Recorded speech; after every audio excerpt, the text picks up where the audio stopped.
Check this out. Roc Marciano, greatest of all time. It's all happening.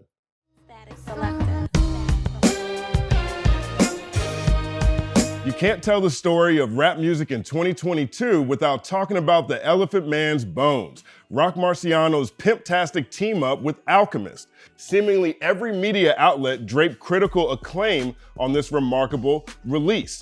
Complex called it a masterpiece. NPR said it's the culmination of two careers. Pitchfork labeled it as one of the most indulgently sinister rap records of the year. Boxton, the BX detectives over at Boxton described it as immaculate, and BXicans don't agree on anything. One of my favorite joints off Elephant Man's Bones is Zig Zag Zig. Here's a clip. Yeah, we still dragging minks too. Crashing vehicles, the Regal break through the glass in the cathedral. Squeeze the Desert Eagle like Kegels. Only certain people could bend the teaspoon. Squeeze the Desert Eagle like Kegels, only certain people could bend the teaspoon. Fire.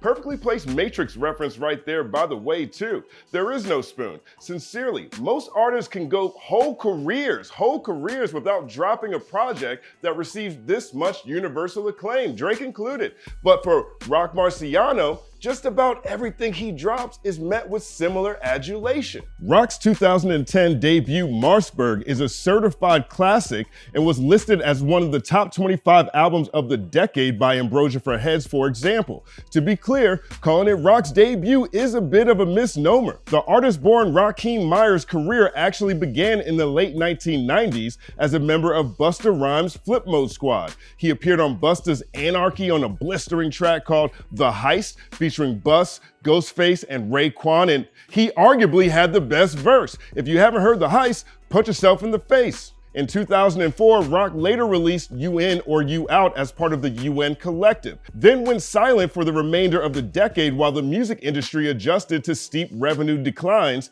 and rampant industry pirating. In that decade, gritty, quintessential New York rap faded to the back, replaced by East Coast MCs chasing the success of ringtone rap and snap music. Rather than play that game though, Roc retreated to his Hempstead home and honed in on the sound he wanted to see in the world. The result was Marsburg, a genre-extending masterwork full of grimy wordplay, glorious pimped out storytelling, and dusty production, 180 degrees from snap music that was not only critically acclaimed, but is credited for influencing hip-hop over the next decade. To listen to Roc Marciano is like a cinematic foray into a menacing, abstract 1970s blaxploitation film, complete with absurd opulence and fantastical tales of kingpin-level drug dealing and rib-rattling violence, all told from the perspective of a superhero pimp that's smoother than Land O'Lakes.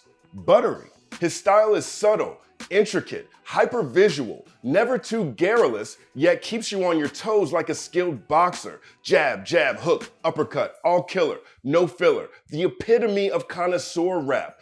Blink and you might miss the brilliance. 2 Zips off his classic sophomore release, Reloaded, is a great example. Here's a clip.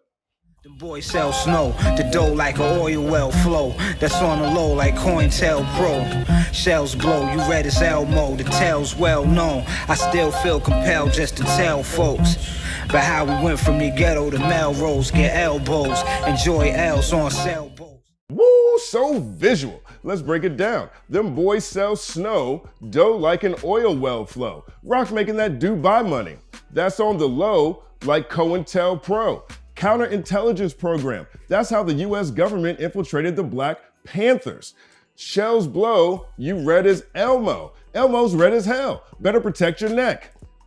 How we went from the ghetto to Melrose, enjoy L's on sailboats. Rags to riches, the American dream. It's all happening. Again, 2 Zips is a track off Roc's critically acclaimed 2012 release, Reloaded. It was re-released in 2020 and is considered by many his best project. Roc produced that track, and if you listen closely, you'll notice there aren't any drums in the composition. That's a production choice that Roc reintroduced, which has influenced the culture fantastically. Freddie Gibbs, Action Bronson, Westside Gunn, Conway the Machine, Benny the Butcher, Mach-Hommy, Stove God Cooks, Euro Droog, Alchemist, even Drake have all been inspired by that approach. I asked Roc's manager Jazz, follow him at JazzUNGang on Twitter. Jazz breaks down Roc's influence. I think everyone kind of understands that, you know what I'm saying? It's kind of that, you know, Roc walks so that the sound can kind of fly, so to speak. You know what I'm saying? Roc made it all feel sexy to rhyme over, you know, dusty breaks, you know what I'm saying, without drums on it. And I'll even go as far as to say that he kind of gave a younger class of MCs and artists the want to sound like a Roc, or the want to sound like a true hip hop artist instead of anything that's kind of trap orientated. And again, no hate to that, you know what I'm saying? People, you know what I'm saying, people like what they like at the end of the day, but at a certain time, and I know you know this as well, at a certain time, everything was sounding, it was very snap-like and a certain sort of trappy sort of sound.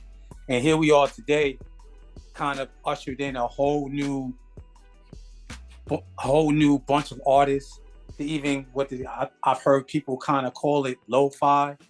I don't get caught up in the whole title sort of thing, you know what I'm saying? But that speaks to Roc kind of creating his own genre of music and artists kind of following in those footsteps. And I think it's a beautiful thing.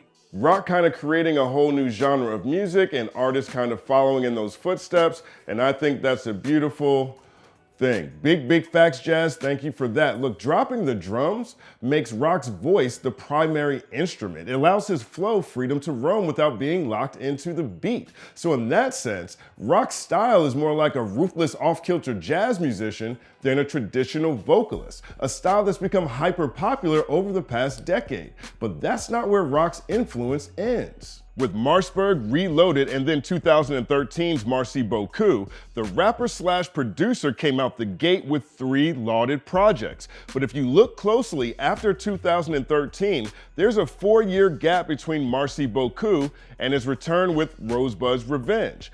That was another disruptive time in the music industry. Streaming platforms like Spotify and Apple Music had taken hold as the new retail locations, but streaming revenue was notoriously low for musicians.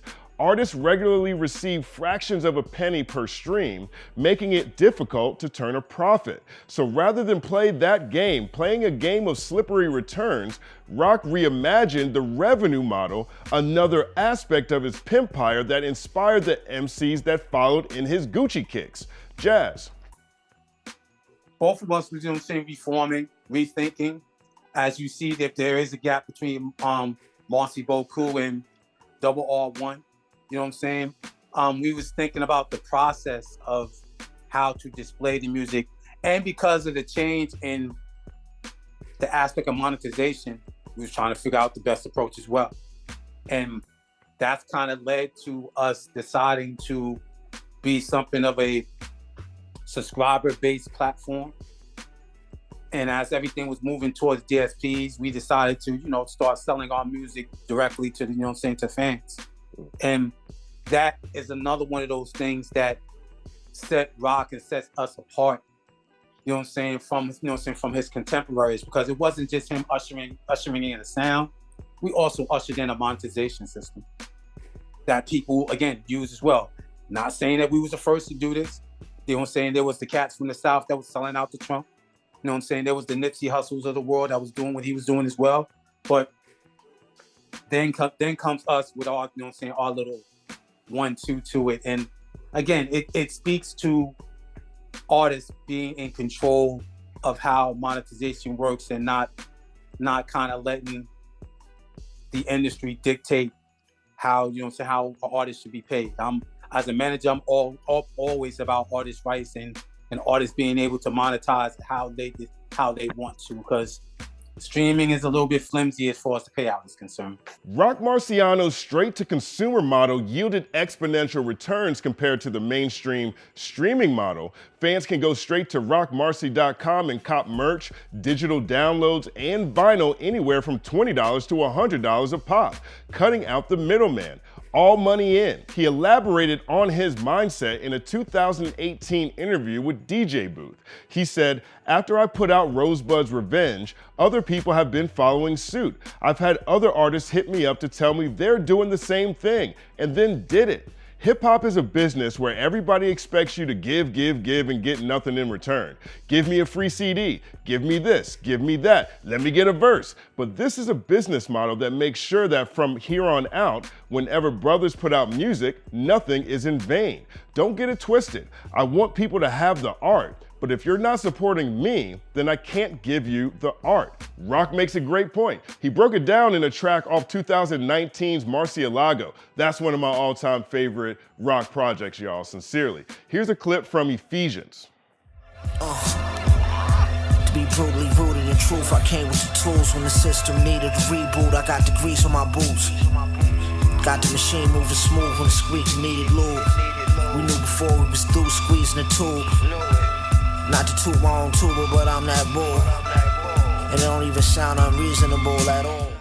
Sounds reasonable to me. Roc's the illest. Look, here's a bar-tastic super MC that's painting cinematic experiences through his rhymes while pushing the genre through his productions, that's influenced a generation of independent artists both sonically and financially. I mean, he's an innovator, and he's helped bring golden era sensibilities back into the mainstream. For example, the 2021 Grammy nominees for Rap Album of the Year included Royce da 5'9's The Allegory, Jay Electronica's A Written Testament, and Freddie Gibbs' and Alchemist, Alfredo.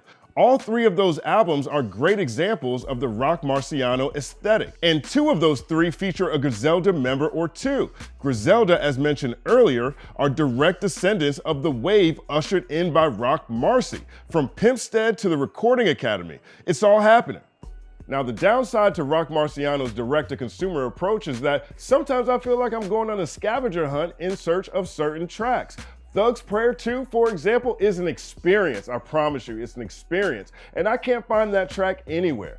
Even Marshberg, his classic debut album we talked about earlier, that's not available on Apple Music, Spotify, or Tidal. In the streaming era, when the music is hard to find, it's hard to spread the gospel. And from a music perspective, Roc Marciano resonates with me most as an untouchable MC and producer, but not as much as a songwriter. He's penning lush, full-bodied bodies of work, but not necessarily singles that crack the zeitgeist or anthems that rock a stadium. He's not an easy listen for passive listeners. So there's an argument that the Pimpstead product is the most celebrated MC most people outside of the culture have never heard of. Either way, over the past 12 years, Roc Marciano's assembled an immaculate body of work, complete with multiple underground classics from Marshberg and Reloaded to this year's Elephant Man's Bones. He introduced a sound that's been embraced by everyone from the internet to Grammy nominees, and he's a one-two punch, both innovative producer and ruthless lyricist who paints masterpieces with his ear and his pen. Is the fact that he hasn't focused on making music for the mainstream enough to keep him from being the GOAT? I don't know. Depends on how you feel. Rap's the world's most competitive genre of music, but there is no scoreboard. All I know is that if someone came up to me and said Roc Marciano from Hempstead, Long Island is the greatest rapper of all time, I might not agree, but I'd understand. Static Selector. Another Saturday, another TBD. Thank you guys for rocking with me each week. I really appreciate it. I was excited about doing this GOAT piece on Roc Marciano. I've had it in the back of my mind for a long time.